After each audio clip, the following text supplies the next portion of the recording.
The opportunity to work as a server in a restaurant. And I don't know how many people have worked as servers. Actually, I'm kind of interested. How many people in here have ever served in a restaurant? Not like McDonald's. I mean, like you were a server where you got tips. All right, so some people, I think it is a job that everybody should work at some point in their lives. One, it'll help you tip better. It'll help you appreciate people more, but it'll also teach you some things. But here's what I learned as a server. If I wanted to get good tips, which is why I worked there, it wasn't because I loved serving people food. It was because I needed to make money to pay bills, right? And so I worked as a server. I learned that I got better tips if I could do these two things. They were the keys to serving. So if you're a teenager and you go, I'm about to get my first job, go become a server and learn these two things before anybody else even has to tell you.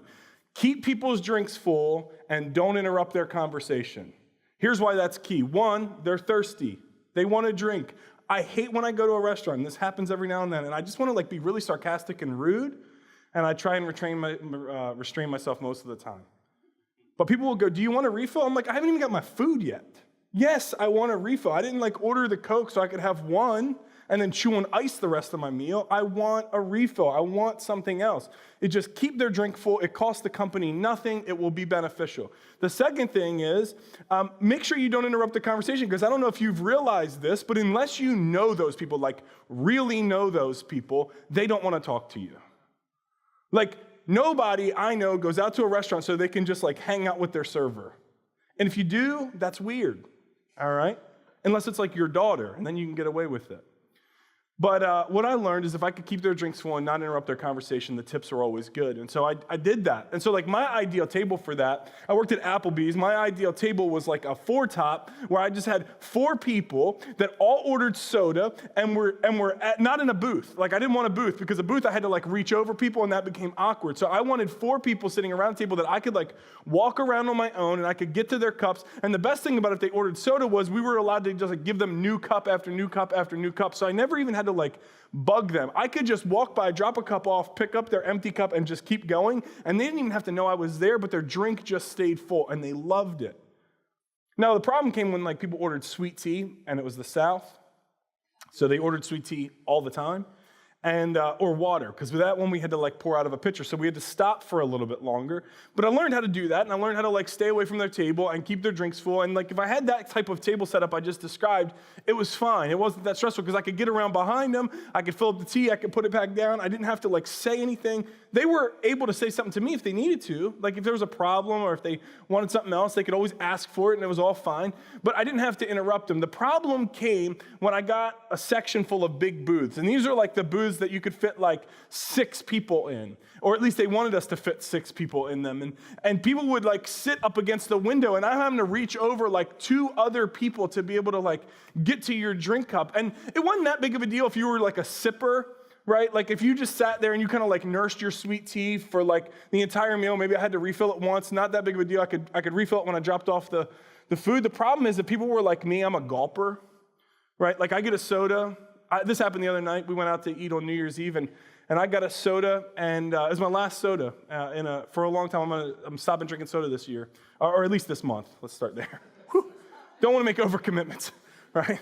But in any case, I'm a gulper. Somebody brought me a soda, and we're sitting there at Vacaro's, and I drink the soda, and one of the people who was with us said, "What happened to your soda?"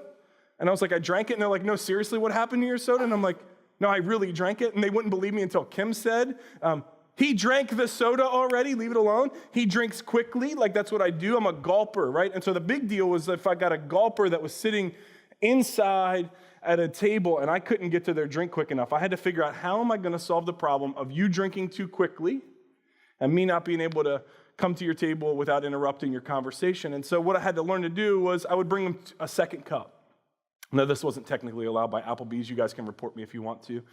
But I'd bring them a second sweet tea, and I'd say, hey, here's the thing. If you want your sweet tea to stay full, just put your empty cup out towards the edge of the table, and I'll make sure it stays full, and you're never going to run out of tea. And they were great with that. It worked. My tips were still good. I had a good time. I had to adjust to what they were doing. And here's the thing. I would talk to other servers, and they would get aggravated with the customer for hiding their cup. And I'm like, wait a minute, are they hiding it? They've put it in the booth and you can't see it? They're trying to take it home with them? No, they just don't make it reachable for me. They make it really inconvenient for me to be able to serve them. And it was this reality that we had to come to. These people, if you don't know, are not here to serve us. We're here to serve them. That's why our title is Server. And so they came, and they're trying to get a more convenient meal than cooking it at home and having to refill their own drinks. And so surprisingly, the dad that's talking to his daughter's new boyfriend isn't thinking about, how do I keep my drink cup in the most convenient place for the server to be able to serve me well? No, he's thinking, I want to kill this guy. How do I not do that? Right? That's all fine. But how do we help them help us? And so we had to come up with some things, and I came up with some ways by just bringing them a second cup and saying, if you just keep the empty one out towards the edge of the table, I'll make sure it stays full, and it kept them happy. I couldn't get mad at them because it was my job to help them. Here's why all this matters this morning. I think many of us live life like the person who hides the cup and still wants it to be filled. And maybe we don't know where we're supposed to put it. Maybe we don't know how we're supposed to get it filled. Maybe we're not really sure what we're supposed to do. But many of us live life like aggravated that our cup stays empty, but we don't ever put it out there. And throughout this series, I'm going to address some things that I hear from people, at Element that it's like, I come to church, I want to be fulfilled, but I just feel emptier and emptier and emptier, and I don't really know how to do that. And so one of the things I want to say this morning, really the title of the message, if you're taking notes or whatever you might be doing, is put out your cup. Because I think the thing that gets in the way for most of us is that we don't ever make ourselves available. And see, it sounds like this. It sounds like when we say things like, I'm tired of being alone, while we sit at home and watch Netflix instead of asking somebody out or signing up for eHarmony. We say things like, I wish every guy I met wasn't trying to get my pants on the first date, but we continue to swipe right instead of shutting down our Tinder account. We see an inspiring God post on Facebook, and we go, I wish I had faith that solid. But we continue to scroll Facebook instead of signing up for a Bible reading plan and changing our habits. We say things like this, living paycheck to paycheck is way too stressful. But when it comes to, do we swipe the credit card or do we tell ourselves no, we swipe time after time after time.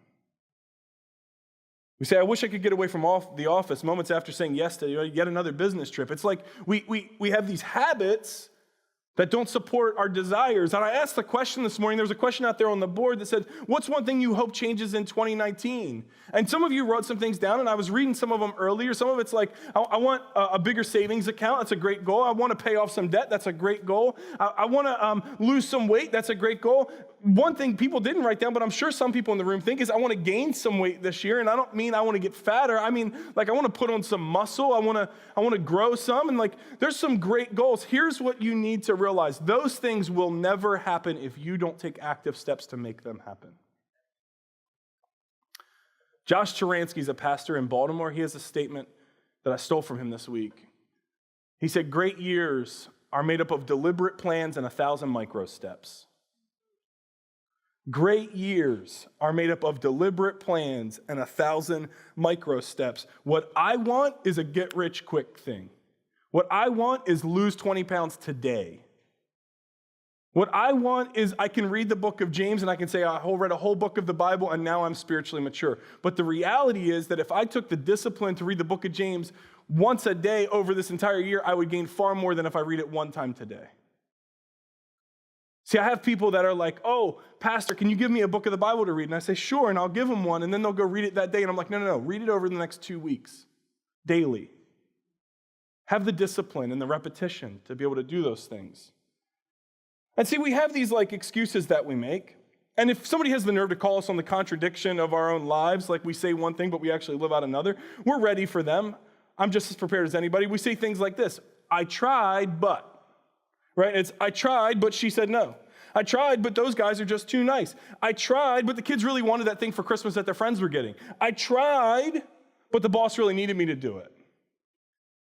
And it doesn't stop there. It penetrates all areas of our life. We start making excuses like, I would, but I'm not a morning person. I would, but I have slow metabolism. I would, but I didn't have a dad. I would, but I'm just a teenager. I would, but I'm black. I would, but I'm white. I would, but I'm a woman. I would, but I'm a male. I would, but I don't even know what I am. I would, but I didn't grow up with money. I was abused. Nobody ever taught me how to. Nobody else is going to go with me. I'm an addict. I can't help it. I always run late. The boss called. The wife said no. My personal favorite, Oreos were on sale. The one I hear the most, life's too busy. I would, but life's too busy. Let me translate life's too busy into what the real term should be. I don't have priorities. We've said this before. We got to learn to change the language around that. Busyness isn't what we're called to, and it's okay to say no. Jesus said no all the time because Jesus had priorities. What I'm saying is that you're going to have to change the phrasing and begin to say, that's not my priority right now. You know what difference that'll make? When you want to lay on the couch and play a game on your phone instead of playing with your son, my son's a year and a half old, but he clearly asks me to come play with him and play cars with him. He comes over and he tries to tug me, and he doesn't move me. He just grabs my sweatpants and is and just keeps pointing. And I'm like, what? As if I don't know what he's trying to get me to do, and he just keeps pointing. You know what I have to say besides I'm busy right now? I'd have to say, this game is a bigger priority to me than you. You know what I haven't said to my kid? This game is a bigger priority to me than you. I've gotten down on the floor because I put in my head that I'm not too busy, and I don't just need some downtime right now. But if my son's my priority, then I want to get down on the floor and I want to spend some time with him. So begin to change the language. And what it's going to do is this. It's going to force us to stop playing the victim in life. Now, this is inconvenient. Some of you are going to hate this message because it's going to attack every form of life that you live right now. It won't allow us to take a passive role in our own lives, but we have to start taking an active role by setting priorities and by owning our own growth. See, here's the truth that you need to get this morning. Victims are passive and owners are active. And I just want to give one point of clarity. There may have been some people in the room, and I'm sure that if you were to tell your story, that it would be a story of being victimized. And I absolutely would agree with it, and I don't have any problem with you saying that I was victimized. But there is a difference between being victimized and being a victim. If you were abused or cheated or robbed or stolen from, you deserve justice. Go fight for justice. The Bible teaches all about justice. God is a God of justice. We need to fight for justice. I am not saying let them off the hook, let them go, let them run away. Just don't worry about it. Just don't pay attention to it. What I am saying is this. Stop allowing the victimizer of your past to define your current reality and your future. It is time for you to stop playing the victim. There's a difference between being victimized and being the victim. We have to make the distinction. Being victimized was not your choice. You could not control it. You would have changed it if you could. Deciding to be a victim for the rest of your life is absolutely your choice.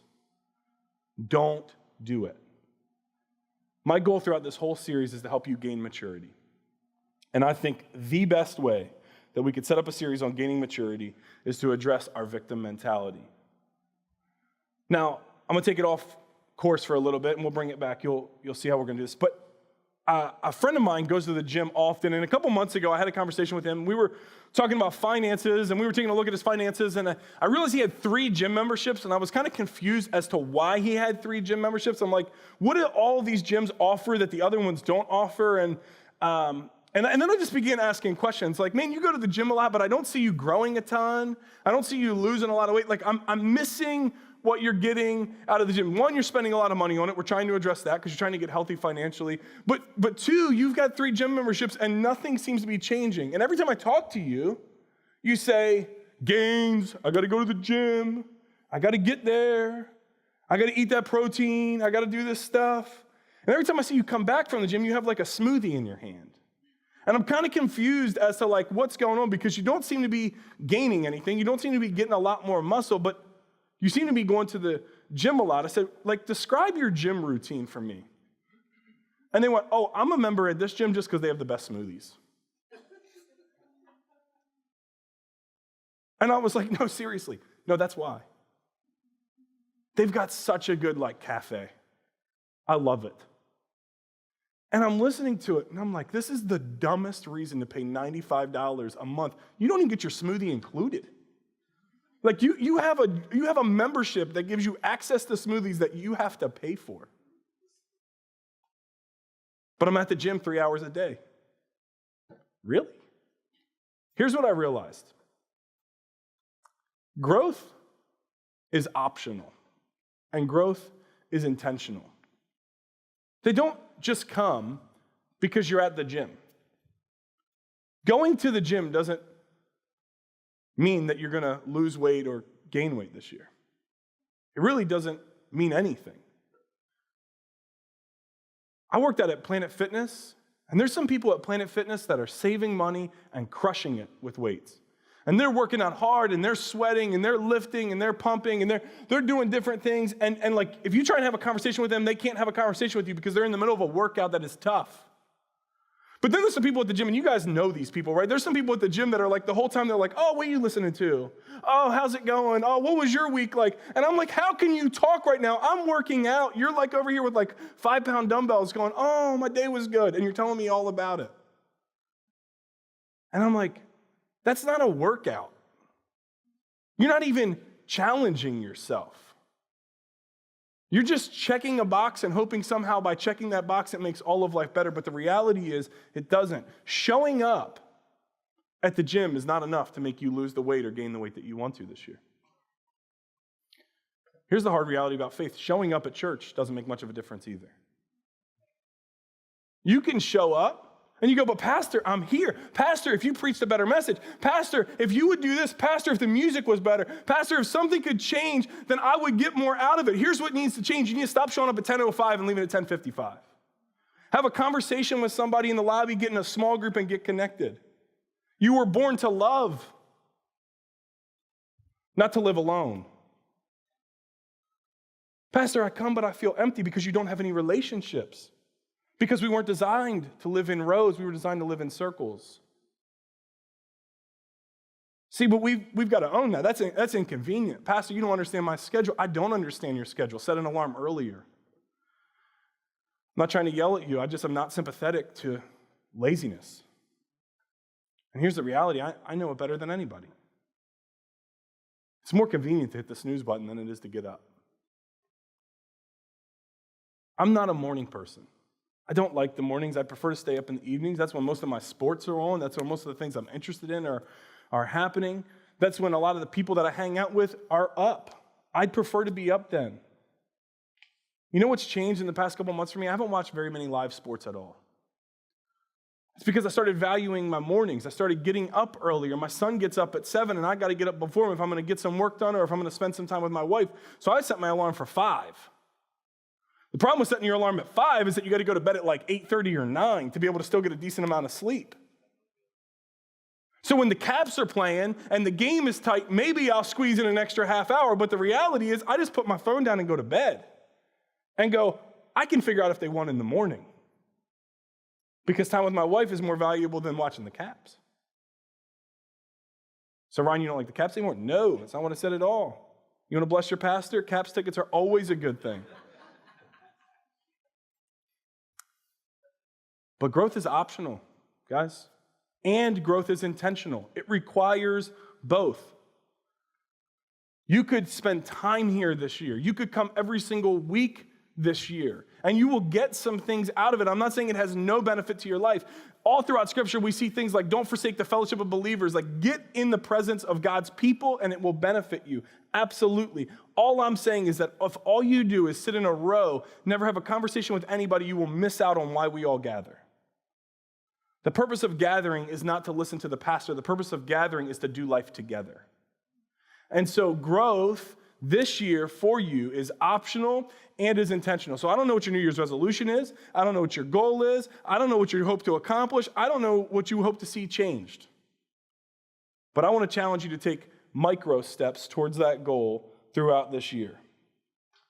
Now, there's a verse we're going to use all throughout this series. I want to give it to you. I really want to challenge you to memorize this over the next few weeks. And then we're going to take a look at a passage that demonstrates this. He says, when I was a child, I spoke like a child, I thought like a child, and I reasoned like a child. You know what's interesting about children? They're not in control of their own lives. They don't get to make all the decisions. They validly get the excuse of, my parents said no. I can't because they wouldn't let me. They get to write that off. But Paul says, when I became a man, I gave up my childish ways. And I was talking with somebody about this morning. I think the inverse of this statement is true. The inverse of this last statement is true too. When I gave up my childish ways, I became a man. See, it's reciprocal. I just need to say some things this morning that have been in my heart, on my mind, that I've just been kind of dwelling on. Freedom comes after responsibility, not the other way around. This is like an attack on the entitlement mentality that many of us live under, that we deserve freedom. We deserve all these things. We deserve to have the nice thing. We deserve to have the nice car. We deserve to have more stuff.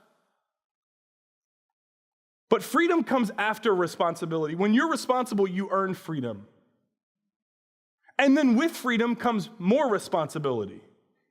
But you don't just get things handed to you because you desire them. You have to earn them. You have to work towards them. I want to be a man. Give up your childish ways.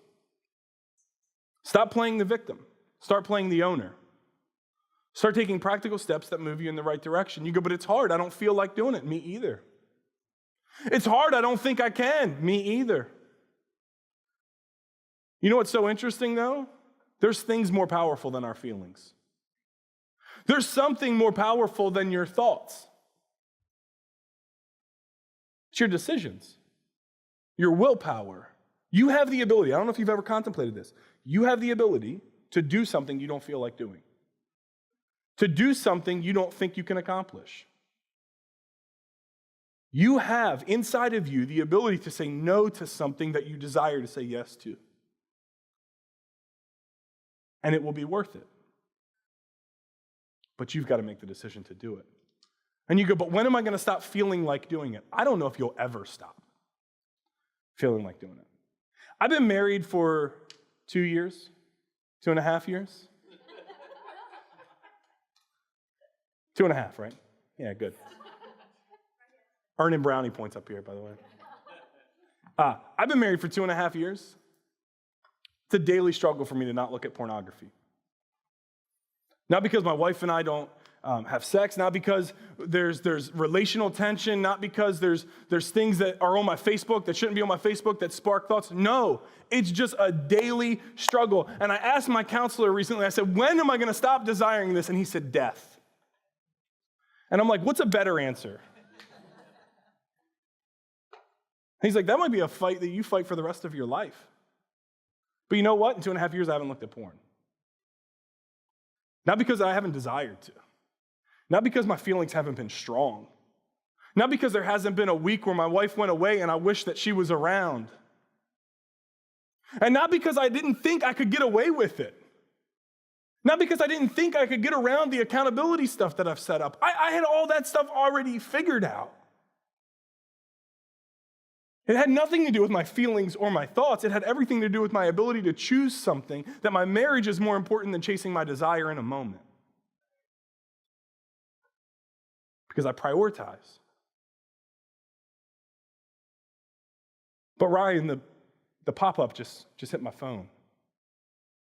Probably. Pop-ups hit my phone all the time. I play kids' games. Like I have this stupid game on my phone called Golf Battle. It's made for little children. I just think it's fun. I'm good at it. I'm probably beating 7-year-olds. Either way, I can dominate this game. You know what things pop up all the time? Live Me, which is videos of girls in lingerie. Now, Kim and I have talked about that. It scares us about our son when he starts playing games on his phone.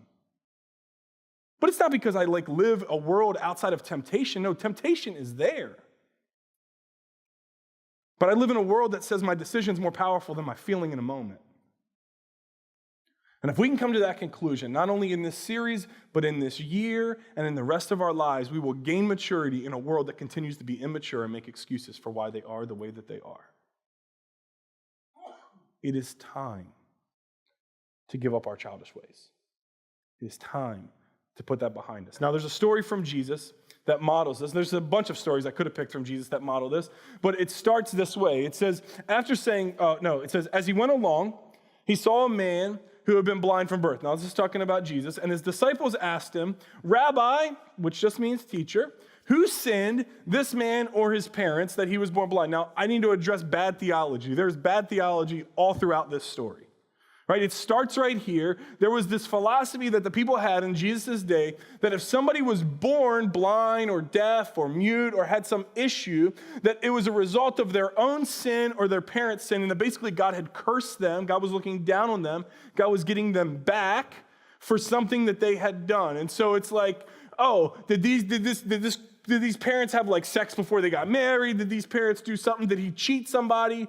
Did she leave somebody? Did they lie about something? Like, what happened that this child of theirs has been born blind? Obviously, God is mad at them. We just want to know why. And Jesus says, nobody. Neither this man nor his parents sinned, but this happened so that the works of God might be displayed in him. And then a few verses later, it says, after saying this, he spit on the ground, made some mud with the saliva, and put it on the man's eyes. Now, I just want to stop there. Because this right here is where we read a Bible that is sanitized, and we don't like think about it, and we don't put ourselves in the story. I want you to imagine for a moment that you are the blind man in this story. You didn't even ask for help from Jesus. You just hear people talking about you, right? Like you're just sitting on the side of the road with your cup asking for things because that society, you didn't have anybody who supported you. If you were blind, you couldn't work. They didn't have modern medicine. They couldn't get past it. And so somebody who had a disability just became a beggar because that was the only way they could get by in life. And so you're just sitting over here on your stool asking for money. Now, you hear a group of people approaching you, and somebody says, was that guy born blind because his parents sinned or because he sinned? So now you know they're having a conversation about you. They've probably stopped around you. Jesus says, nobody sinned. They did it so that this happened so that God could be glorified. And you're thinking, okay, where's he going? And then the next sound you hear is this.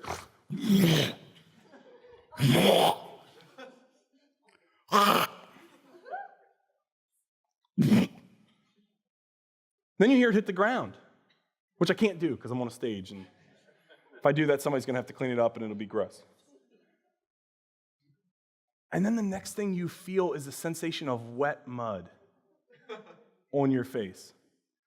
In Israel, in a dry season. How did the mud get wet?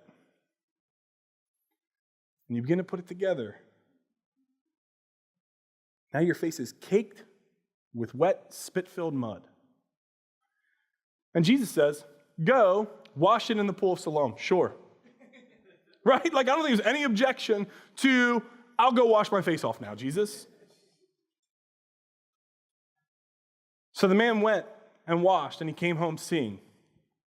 His neighbors and those who had formerly seen him begging asked, isn't this the same guy who used to sit and beg? Some claim that he was. Others said, no, he just looks like the guy. That guy was born blind. There's no way he's not blind anymore. But he himself jumps in the conversation. I'm the guy. I was the blind guy, that one that you used to walk past. I didn't know what you looked like because I couldn't see you. But I was that guy, I guarantee it. I used to be blind. 20, 25, 30, 35 years of my life, I've not been able to see anything. Dude spit on the ground, made some mud, put it in my face. I thought it was gross. He said, go over there and wash it. When I did, I came back seeing. They said, how were your eyes open? He literally just gave you what I just gave you. The man called Jesus made some mud and put it on my eyes. He told me to go to the pool of Siloam and wash. So I went and washed, and then I could see. Why didn't Jesus just heal him?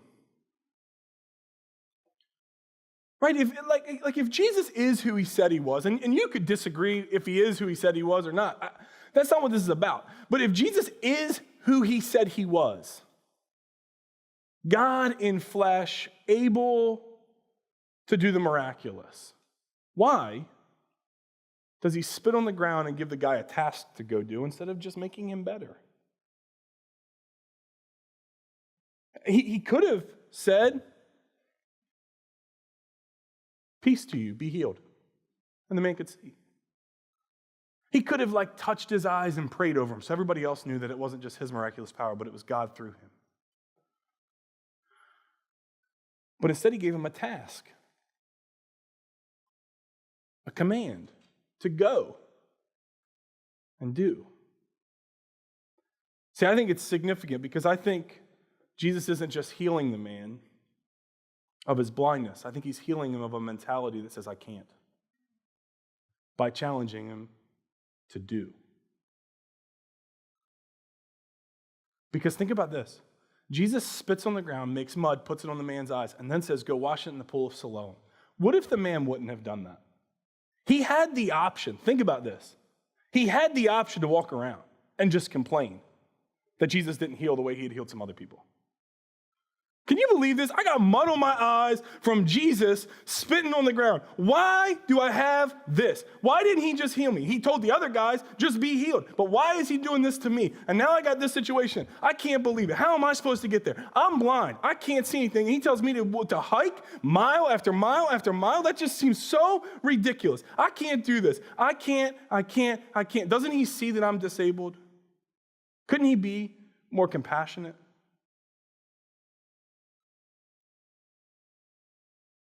The man wanted to play the victim. He could have. He'd been blind for years. But Jesus says, go, wash in the pool of Siloam. And the man does. And he comes back seeing. In order for the man to experience growth, the man had to actively do something. I don't know if you've realized this, but in order for you to experience growth, you have to actively do something. It's why at Element we push baptism. It's why we encourage you to take a step of faith and follow the example of Jesus and everybody who came after him. That when you want to say, I want to align myself with God, it's not just an internal decision, but something that we demonstrate externally. That we go and make a decision. You could say, so are you saying baptism saves me? No, I'm not saying baptism saves me. Are you saying that's a works-based salvation? Absolutely not. You are only saved by God's grace. But your commitment is solidified, is demonstrated when you do something. That's why every single week we encourage you, check the baptism box. Check the box that says, I want to accept Christ as my Savior, so that we can have a conversation, so that you can pray through some things, have a conversation with God, but then openly demonstrate what's going on internally. If that's you, start the year off right. You could be sitting here, you go, I've been here for the past 3 years. And I've heard messages and I've been challenged and I knew this was the right decision, but I just haven't made it because I'm nervous or I'm scared or whatever. I sat down with the 15 pictures of the people who have been, or 17 pictures of the people who have been baptized here at Element. I started looking at them. You know what I realized? Started with a person who was scared to go forward in our last church. It included an addict, a couple homeless people, a drunk, a guy who had no interest in faith when he came, a guy who was atheist, a wife whose husband wouldn't be involved, some people we had just met. There's all kinds of reasons not to do it.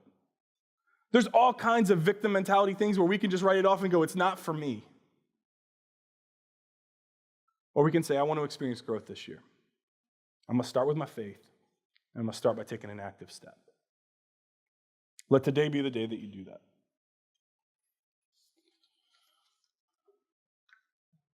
But as we close, here's the question I want to ask you. What voluntary obligations do you need to make with yourself this morning? We watched that video. The most startling thing in that whole video to me was this. He said, it doesn't matter who's in your bed, you sleep alone. Man, that just hits me. Because I lived so much of my life in my head. And I know that. Whether Kim's there or not, I feel like I'm alone at times. With my thoughts, with my commitments, with my obligations that nobody can police but me. What voluntary obligations do you need to make with yourself this morning? Are they relational? Is there something you need to apologize for or address or forgive? Is it financial? You need to get out of debt. You know you need to cut up the credit card. And the best thing you could do after this message is walk out, sit in the car, and cut up the credit card and just leave it. Is it something related to work? Is it health related? Is it time to get in shape or get in better shape? Does it have to do with your faith? Is it taking the step towards baptism or towards reading your Bible on a regular basis? Maybe you just need to agree with yourself that you're not going to play the victim and make excuses anymore. It's going to be hard. People won't go with you. In fact, you'll probably lose some friends because they like being victims and you won't let them anymore. but you lead the charge. This is your life. Take the reins. You go, but I don't know if I can. I want to close with a story of Renee Lockey. She's a doctor in Austin, Texas. She's an OBGYN. And I heard her story recently from a friend of mine, and he was just describing some things. So she's a doctor. She goes to school. She gets her doctor's degree. She gets everything that she needs. She begins doing really, really well for herself. She begins to own her own practice. Things are going really well. She's doing extremely well financially. She's saving crazy amounts of money. It was the point where I watched the video. She said, I lost $100,000 in an investment, which means there was more than $100,000 invested. So she's not struggling financially, but where she was struggling is that life was not fulfilling. She said, I'm living life, making money, doing the things that all the doctors do around me, but there's nothing in this that I find fulfilling. She had the chance to go on a mission trip to a foreign country, spend some time with some people who loved God, but were struggling far more than she was. And she felt like it was just unjust. She wasn't okay with it. She felt like she could do more. She felt like God had equipped her. She wasn't sure what to do. And one day on a run, she felt like God just spoke to her and she got some clarity. And the clarity was this. She was begging God for an answer about how do I deal with this? And he said, work like a doctor and live like a nurse. She went home and Googled what a nurse's salary was. It was a quarter of her salary.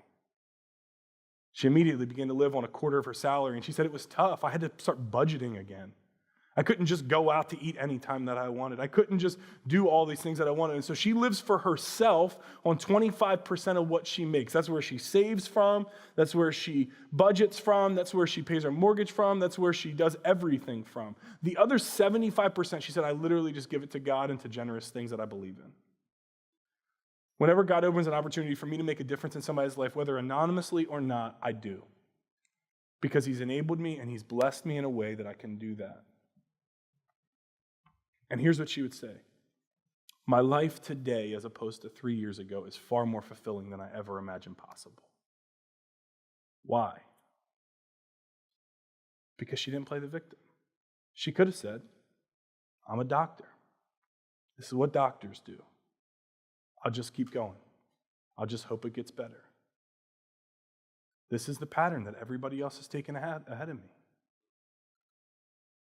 She said, no, I'm done with that. It's not working. I'm going to work like a doctor and live like a nurse. And I'm going to be generous with what I have left. And she talks about the way that God's blessed her and she's experienced more fulfillment than she ever even thought possible. And here's what I know is true for you and is true for me. If we would learn this year, or maybe this series, to make some voluntary obligations that we're going to hold ourselves to, that we're going to challenge ourselves with, that we're going to not let go of until we've gotten there. And when we get there, we're going to let somebody else tell us that we've gotten there. We're going to let other people say we love you too, because we're going to lead the charge and we're going to take the reins. That on the other side, we'll be surprised with who we are and the fulfillment that we have. Let's pray. God, Lord, I'm tired of life the same way that it's always been. And I know I'm not alone in that. I'm reminded of stupid things I've seen on Facebook this week with all the New Year's resolutions, and then people who say, I don't do New Year's resolutions because my life always sucks. And it's like we've given up before we've even started. And I'm probably not the only person who's ever done that. So God, I pray that you would be with us in this room. Help us to not make the easy excuse this year. Help us this week to not make the easy out on why the fact that it's Monday morning so we can compromise on the diet. Help us to stick with what we're doing because we are owners of our own lives. We play an active role and we can lead the charge. God, I pray that you would use us this year not only to improve the world around us, but to improve our world overall. Help us to point people to you.